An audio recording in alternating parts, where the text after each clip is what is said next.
Hi, everybody. My name's Darlene Matthews, and I joined Empower Network probably about 3 or 4 months ago. And I've listened to all of the audios, and I stay tuned for Monday night and then Wednesday night for the Hangout. And I am thrilled to be part of the prosperity team in Empower Network. I, however, have not had much luck online.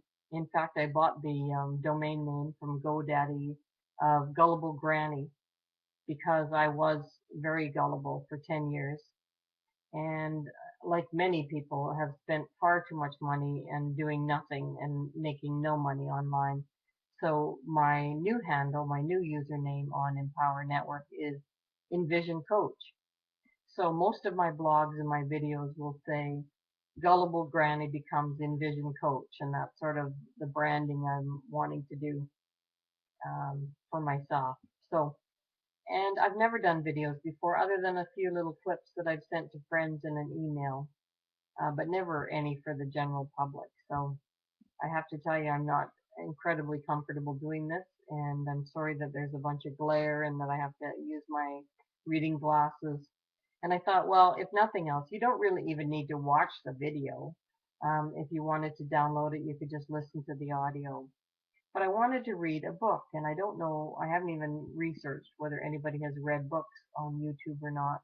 But I just thought it was a good idea for me to get used to the camera and my voice and how to upload videos and all of that without having to worry too much about the content at this point, coming up with new content. So I watched one of Dee Varengier's clips, and I'm not sure if Justin was in the video at that time, but we all know Justin and Dee Varengier, who are part of the leaders. They are the top leaders in the prosperity team, which is one of the teams that's on Empower Network.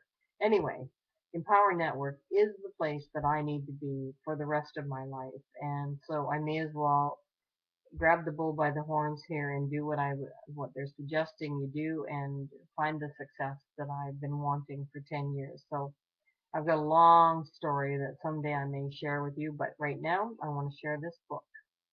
So again, Gullible Granny becomes Envision Coach, and the book I want to read today that Dee Varengier suggested is called Dream Giver by Bruce Wilkinson.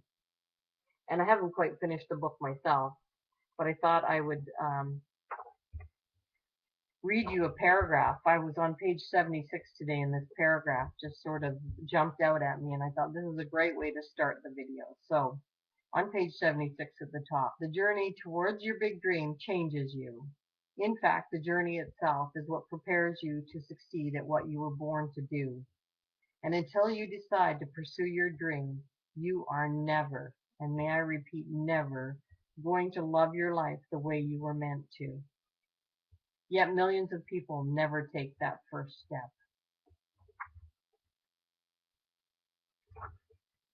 And that is so true. So I am taking my first steps and doing a video. So in the inside cover, it says, everyone has a dream. You may not be able to describe it. You may have forgotten it. You may even no longer believe in it, but it's there. Meet Ordinary, a nobody who leaves the land of familiar to pursue his big dream. Once the dream giver convinces him to escape his comfort zone, Ordinary begins the journey of his life, overcoming border bullies, navigating the wasteland, and battling the fierce giants in the land. This modern-day parable will get you started on your own daring adventure. What may first seem like a road full of obstacles is actually a series of opportunities to help you along towards your destiny. Best-selling author Bruce Wilkinson will serve as your dream coach, offering insights and practical solutions. It's time to begin the journey of your life.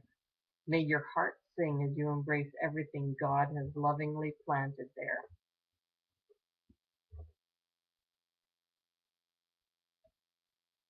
Chapter 1. Ordinary embraces his big dream. Not long ago and not far away, a nobody named Ordinary lived in the land of familiar. Every day, was pretty much the same for Ordinary. In the mornings, he got up and went to his usual job. After work, he ate, he ate almost the same dinner he'd eaten the evening before. Then he sat in his recliner and watched the box that mesmerized most nobodies on most nights. Sometimes Best Friend came over to join Ordinary in front of the box. Sometimes Ordinary went to his parents and they watched it together. For the most part, not much happened in Familiar that hadn't happened before. Ordinary thought he was content. He found the routines reliable. He blended in with the crowd, and mostly he wanted only what he had. Until the day Ordinary noticed a small nagging feeling that something big was missing from his life. Or maybe the feeling was that he was missing from something big. He wasn't sure.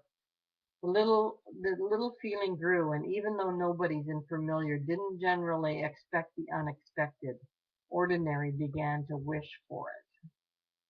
Time passed. Then one morning, Ordinary woke up with these words echoing in his mind. What you're missing, you already have. Could it be? Ordinary looked and looked, and then he discovered that in a small corner of his heart lay a big dream. The big dream told him that he, a nobody, was made to be a somebody and destined to achieve great things. Jumping out of bed, Ordinary discovered something else. A long white feather resting on the sill of his window. Where did it come from? What did it mean? And with a jolt of excitement, Ordinary decided he'd been visited by the dream giver. Now Ordinary had heard rumors of various nobodies in Familiar waking up to a big dream, but he had never imagined that it could happen to him. He rushed to get dressed, his big dream beating brightly in his chest. He couldn't wait to get to his usual job and tell Best Friend the news.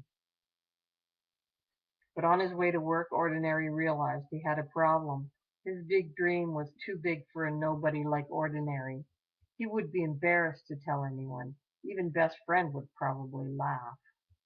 Still, Ordinary was too excited to keep his dream to himself. As soon as he saw Best Friend, he blurted out the news. The dream giver gave me a big dream.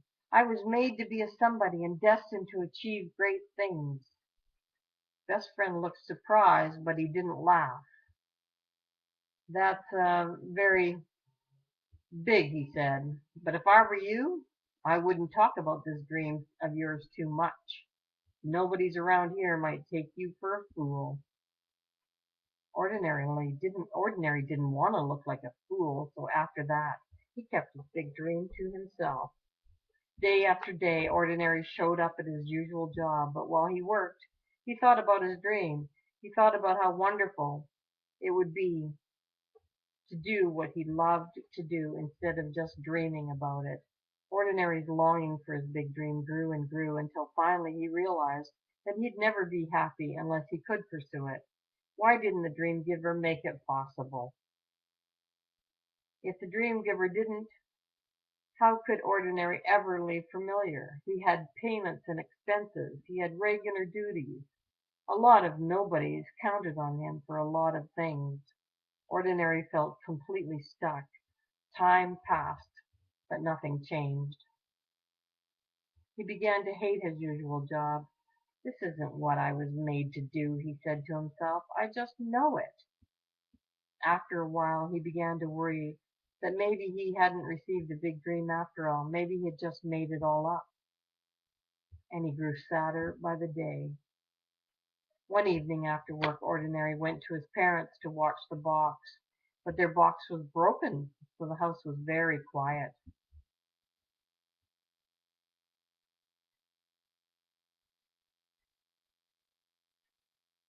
In fact, it was even more quiet because his mother was out shopping at Familiar Foods. In the quietness, Ordinary started to think about his dream again. He looked over at his father sitting in his recliner, staring at the single page of Nobody's News. Maybe he could help. Maybe he could help. Father, said Ordinary, I'm growing sadder by the day. I don't like my usual job anymore. In fact, I think I hate it. Father looked up. That's terrible, he said. What happened? Before he could stop himself, Ordinary started talking about the dream giver and about his big dream. I was made to be a somebody and achieve great things, he said, and then he told his father the name of his dream. As he spoke, his voice trembled. He was sure that his father would laugh and call him a fool. But his father didn't. I'm not surprised to hear you say these things, he said. You're not? Said Ordinary. No, said Father. You've had that dream ever since you were little. Don't you remember? You used to build that same dream with sticks and mud in front of this very house. Then Ordinary did remember. He'd always had this dream. It was what he's wanted to do and what he always thought he would be good at doing.